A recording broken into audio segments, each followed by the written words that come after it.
प्राचीन काल में पंजाब स्थित सियालकोट शहर राजपूत राजा शालिवाहन की राजधानी था। राजा बहुत धर्मात्मा और न्यायप्रिय था, परंतु उसकी रानी इच्छाहृदय से कोई भी संतान उत्पन्न न होने के कारण वह चिंताग्रस्त रहने लगा। विवश होकर वृद्ध अवस्था में राजा ने दूसरा विवाह लूणादे से किया, परंतु कई वर्ष बीत गए, परंतु कोई भी रानी बेटे को जन्म न दे सकी। राजा हर समय उदास रहने लगा। पुरोहित तथा मंत्री की सलाह से राजा ने एक पुत्रेष्टि यज्ञ करवाया। ब्राह्मणों तथा दीन दुखियों व गरीब लोगों को यथाशक्ति दान दिया। 1 वर्ष बीतने पर राजा की मनोकामना पूर्ण हो गई। बड़ी रानी इच्छाहृदय ने एक राजकुमार को जन्म दिया। राजा की कामना पूर्ण होने के कारण राजकुमार का नाम भी पूर्ण रखा गया। परंतु जब राजा ने अपने राज ज्योतिषी से राजकुमार का भविष्य पूछा तो उसकी सारी प्रसन्नता एकदम निराशा में बदल गई।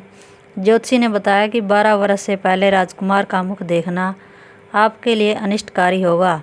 साथ ही यह भविष्यवाणी भी की राजकुमार गृह त्याग करेगा, इसका नाम सारे संसार में प्रसिद्ध होगा। राजा ने मंत्री को आदेश दिया कि राजकुमार को तुरंत महलों से जंगल में भिजवा दिया जाए और उसके पालन पोषण की समुचित व्यवस्था करा दी जाए। राजा के आदेश अनुसार मंत्री ने शहर से दूर जंगल में एक मकान बनवाकर राजकुमार को वहीं भिजवा दिया और उसके पालन पोषण का पूरा प्रबंध भी करा दिया। 5-6 वर्ष की आयु होने पर राजकुमार को शिक्षा दीक्षा हेतु राज्य के प्रसिद्ध विद्वानों को नियुक्त किया गया। थोड़े ही समय में राजकुमार को वेद शास्त्र, अस्त्र शस्त्र एवं युद्ध कला का संपूर्ण ज्ञान प्राप्त हो गया। 12 वर्ष पूरे होने पर राजकुमार को उसके पिता शालिवाहन के दरबार में उपस्थित किया गया। राजा अपने सुंदर सुशील पुत्र से मिलकर अति प्रसन्न हुआ और उसे अपनी माताओं के दर्शन के लिए महलों में जाने का आदेश दिया। राजकुमार पूर्ण पहले अपनी माता लूणादे के महल में गया।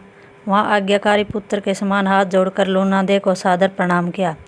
रानी युवा थी, उसने अपने जीवन में पहले कभी ऐसा सुंदर सुडौल और यौवन से भरपूर युवक नहीं देखा था।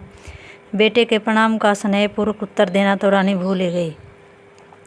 उल्टे उसके मन में एकदम उथल पुथल मच गई और सोचने लगी, काश मेरा भी एक ऐसा ही पुत्र, मैं भी एक ऐसे पुत्र को जन्म देती, परंतु राजा तो बूढ़ा हो चुका है, तब उसका सपन पूर्ण कैसे हो। यह बात सोचने समझने की थी। रानी ने भोले वाले राजकुमार को अपने प्रेम जाल में फंसाने के अनेक उपाय सोचे, परंतु सब बेकार रहे। राजकुमार अपनी माता के पास चला गया। रात को रानी ने राजा के कान भर कर पूर्ण पर पथभ्रष्ट एवं चरित्रहीन होने का दोष लगाकर अपराधी सिद्ध कर दिया।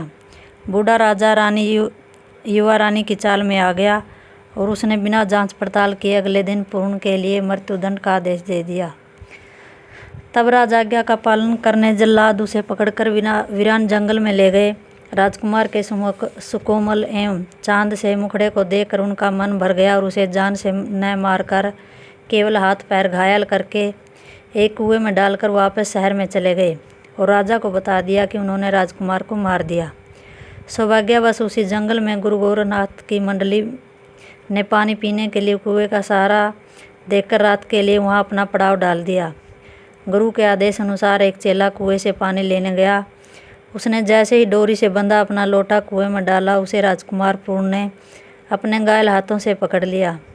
चेले ने काफ़ी जोर लगाकर लोटा बाहर निकालना चाहा, परंतु सफलता नहीं मिली। वह घबराकर बिना पानी लिए ही गुरु के पास आया और अपनी असफलता का भेद बताया। इस अनोखी घटना की जांच करने गुरुजी स्वयं वहां पधारे।